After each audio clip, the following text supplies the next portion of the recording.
Hola, ¿qué tal? Un saludo a todos. En este video voy a abordar el tema de los intervalos y sus diferentes formas de representación. Para entrar en el tema conviene que recordemos el concepto de la recta numérica. Recordemos que la recta numérica es una forma gráfica de representar a todos los números reales, desde menos infinito hasta el infinito positivo, pasando por todos los números negativos, por el cero y por todos los números positivos. Recuerda que aunque generalmente en las rectas numéricas escribimos solamente enteros, están representados todos los decimales, las fracciones, etcétera, que puedan estar entre dos enteros cualesquiera. También vale la pena que recordemos que para usar la recta numérica para comparar dos cantidades, va a ser mayor la que esté más a la derecha en la recta numérica y por ende va a ser menor la que esté más a la izquierda en la recta numérica. Sobre todo hay que poner atención con los números negativos, donde los números de menor magnitud van a ser realmente mayores porque están más a la derecha. Por ejemplo, el menos 1 es mayor que el menos 2, el menos 6 es menor que el menos 4, ¿sí? Es así como los debemos de comparar. Hay que tener cuidado ahí, si son dos números negativos, va a ser mayor el que sea menor en magnitud. Parece un poco contradictorio, pero hay que tener cuidado con eso. Recuerda, de dos números que compares en la recta numérica, es mayor el que esté más a la derecha. Dicho esto, ahora sí entremos al tema de qué es un intervalo, qué son los intervalos. Podemos decir que los intervalos son segmentos de la recta numérica o porciones de recta numérica que van a estar limitados por dos valores frontera o límites propiamente dichos, ¿sí? Pongamos, por ejemplo, el intervalo de todos los valores, el intervalo de números reales, porque estamos hablando de números reales, entre, pongamos por ejemplo, menos 2 y 3, incluidos, esto es muy importante, el menos 2 y el 3, ¿sí? Es importante saber si el intervalo incluye o no a sus valores frontera, a sus valores límites, ¿sí? Cuando sí los incluye, se dice que es un intervalo cerrado, ¿ok? Aquí hay tres maneras de representar ese intervalo de todos los valores, de todos los números entre menos 2 y 3, incluido el menos 2 y 3. Es decir, estamos hablando del menos 2, menos 1, 0, 1, 2, 3 y todos los decimales entre ellos también, ¿sí? Como sí incluye al menos 2 y el 3, como les mencioné hace un momento, decimos que es un intervalo cerrado. Lo vamos a representar de tres maneras, como una desigualdad, en notación de intervalo propiamente y también como una representación gráfica. Vamos a ver cómo se hace cada una de ellas. En desigualdad tomamos al primer valor, el límite inferior, que es menos 2, y como sí lo incluye, decimos que el intervalo va a recorrer todos los valores de manera que menos 2 sea menor o igual, o sea que sí puede tomar el valor de menos 2, ¿sí? Asigno aquí una variable x, que es cualquier cantidad que fluctúe entre esos dos valores frontera, que son el menos 2 y el 3.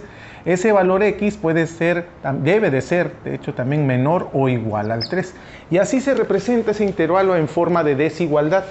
Menos 2 es menor o igual que cualquier número x de ese intervalo, que a su vez sea menor o igual al 3. Esto quiere decir que ese intervalo está integrado por todos los números reales x que fluctúen entre menos 2 y 3, de aquí a acá, incluyendo al menos 2 e incluyendo al 3. ¿Okay? Eso es lo que es la notación de desigualdad. ¿Cómo se representa esto con la notación de intervalo propiamente? Solo ponemos los dos valores límites, que son el menos 2 y el 3, separados con una coma. Y como son extremos, se dice extremos cerrados, porque sí los contiene el intervalo, se representa eso con corchetes. Eso quiere decir que son extremos cerrados y como está cerrado por ambos lados, decimos que el intervalo es cerrado. En forma gráfica ponemos una especie de representación pequeña, relativamente pequeña de la recta numérica y colocamos nuestros valores frontera. No tienen que estar en una proporción exacta, es solamente una representación rápida. Menos 2 y 3, resaltamos la región entre ellos dos, así resaltamos el intervalo. Y denotamos que sí contiene a los extremos con unas bolitas, unos circulitos negros o rellenos. Eso quiere decir que los límites menos 2 y 3 sí forman parte del intervalo, sí están incluidos en el intervalo.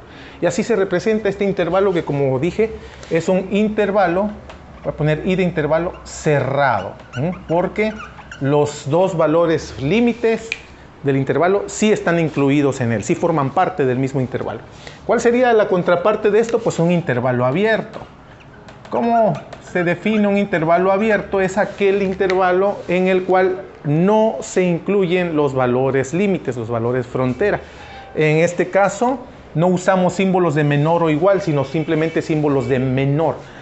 Digamos, por ejemplo, el intervalo de valores entre -3 y 1. ¿Qué les parece?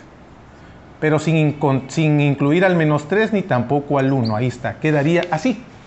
Todo el intervalo de valores x para que cumplan la condición de que -3 sea menor que ese valor x y que esas cantidades x a la vez sean menores que 1. O sea, todos los números reales entre el -3 y el 1, pero sin incluir ni al -3 ni al 1. Eso en notación de intervalo lo ponemos así. Ponemos los límites, -3, 1, pero en esta ocasión usaremos paréntesis para indicar que los extremos se les llama abiertos. Esto quiere decir que los valores del intervalo se pueden acercar tanto como quieran a los extremos, pero nunca llegar a ellos. Por ejemplo, como el valor fluctúa entre -3 y 1, el valor puede acercarse por la derecha del -3 tanto como quieras. No sé, -2.5, -2.9, -2.999, lo que quieras acercarte. Pero nunca llegaría al -3 por la derecha del -3. Y de ahí toma todos los valores entre -3 y 1. Se puede acercar tanto como quieras al 1 por la izquierda del 1, pero sin llegar al 1. Es decir, puede ser, no sé, 0.8, 0.9, 0.99, pero nunca llegar al 1. Eso es lo que se representa en este intervalo abierto de -3 a 1. Y en forma gráfica, ponemos otra vez menos infinito a infinito. Ponemos nuestros límites que son -3 y 1.